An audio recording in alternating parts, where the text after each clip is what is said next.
Bəh, bəh, bəh. Bəh, bəh. Əla. Ağzım açığa qaldı.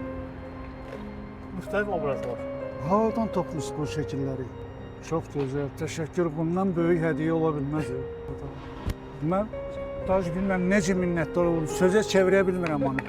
Ki, bu necə şey demək olar ki, bundan böyük hədiyyə olmaz, haqqı olsun. Minnətdar. Çox sağ olun. Əliniz qolunuz var olsun. Aktyorları bu cür sevindirirsə, nəyə desən deyərəm. Düzdür, bizim həyatımızda sevincli günlər çox az olur, amma belə şeylər adamın həyatının yazılası gündür. Sağ ol. Təşəkkür edirəm, çox sağ olun. Yeni olmanız sağ ol. Sağ ol, sizi də işinizə uğurlar.